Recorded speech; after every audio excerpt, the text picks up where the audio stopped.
I actually prepared for my career in the doctoral study program that I was in. A lot of people don't do that. It turns out to be a kind of a rare thing. But I was an interdisciplinary doctoral program on young children. And I went through that program, and then there was the opportunity to become a research associate at the High Scope Educational Research Foundation. I worked on various projects when I was there, but I kind of gravitated towards the high school preschool study. And I remember in particular, I can remember it like it was yesterday, walking or doing a computer analysis of school achievement at 8th grade. And there was a big difference. There was a bigger difference between the control group and the experimental group at 8th grade than there was at 1st, 2nd, 3rd, 4th, or 5th grade. That was a long-term effect. That was the first time I found a long-term effect that was really clearly a new effect, different from what we had found earlier. Everything for my career revolves around the high scope preschool study. It's affected me in two different ways. One is by actually conducting this study, I've been able to find out things that I wouldn't have known otherwise. And then the second thing is that by publicizing and telling people about the study, particularly early childhood educators, school administrators, legislators, I've had a kind of an ongoing dialogue with a lot of people that I think is fairly rare to be able to have that many conversations over the years with people, and that's shaped a lot about what I think can be done and what people need to know. I know some things that are necessary. One is that we had a well-resourced program. We were spending, maybe a benchmark is to spend as much per child as you spend per child in education. So if you spend a certain amount in 5th grade, why not spend it at age 4? Why would you spend a different amount or half as much and expect to get the same effect or an effect? What I would like to do is to specify just a few things. Specify the cost per child, teacher-child ratio, the qualifications of the teacher, or at least the competence of the teacher, however that's measured. A parent program. There needs to be a substantial parent program. I think maybe one of the reasons that some people think you spend less on early childhood education is because there's less time per child. They call it contact time. And they only measure it in terms of time per child. What if we measured both time per child and time per parent?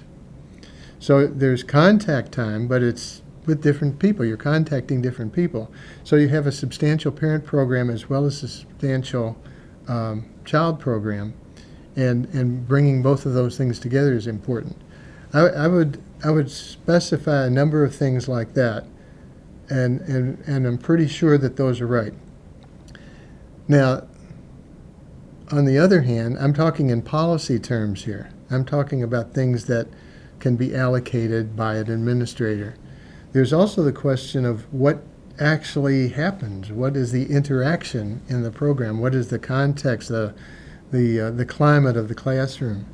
And that's very important. That's critically important too. The teacher has to go after rich interactions. One of the things that rich interaction means is that the children are paying attention. They're engaged in the experience. But I think if we hang on the term rich interaction between whole groups and teachers, interaction between small groups and teachers, interaction with individual children, but keeping the children engaged all of the time, that's the hard to measure goal that's right at the heart of good early childhood education. I used to have a kind of a saying that I came up with, which was, to get what we got, you got to do what we did. The debate is whether we should do real preschool or cheap preschool. And cheap preschool almost always wins, and then we have an evaluation that finds that cheap preschool doesn't work very well.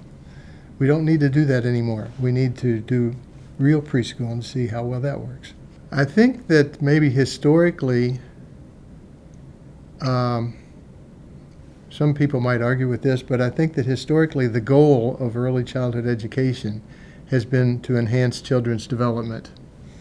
I think it would be widely assumed that it would be all of child's development. There's a lot of talk about the whole child. That's what it means, the whole child's development, specifically intellectual, social, and physical.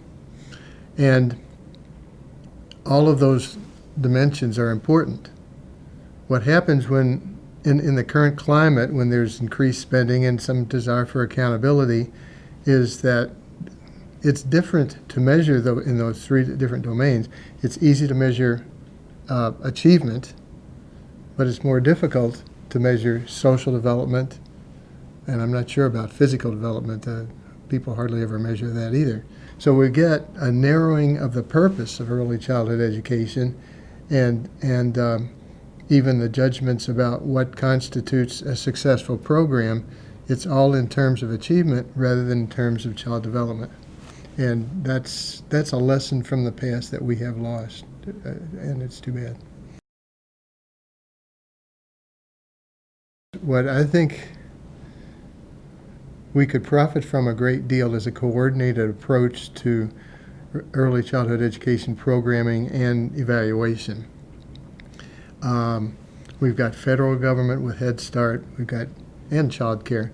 We've got state government programs. We've got local programs that are springing up in different places, particularly cities. And they're all operating independently of each other. But if we could somehow coordinate all of that, if we could coordinate spending per child, if we could coordinate evaluation, if we could coordinate teacher-child ratios and all of that stuff, then we could have systematic variation that we could test out better. And I think we're kind of stalled on trying to come up with the answer of which works the best, this or that, because there's so much variability that's simply attributable to different funding sources. And if we had systematic variation, which has been tried before, but it's just so hard because of how complex government is, that I think would be a tremendous step forward in early childhood education. To get what we got, you got to do what we did. If you want to have long-term effects, you've got to do the things that we did to get long-term effects. If you want to have a good program, you've got to have it sufficiently resourced so that it's possible. I do think that it's possible to have systematic variation or variation. You don't have to follow slavishly some specific model. You can do it in different ways, but it should always be well resourced. You need to have champions who are well positioned to bring up the topic. And it's been interesting in our home state that over the years that stuff has grown, and in fact it was our last governor who was an accountant, and I have to believe that his being an accountant is one of the things that attracted him to early childhood education. But he provided one of the largest increases in funding for the state program, and I think it was because he was seeing positive evaluation results, both the peri-preschool study and the program itself.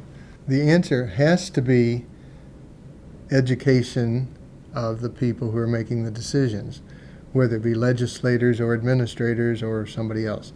They have to value evaluation. They have to value the results that are obtained from the evaluation. How you do that? I suppose you elect the best people, the people who really value evaluation.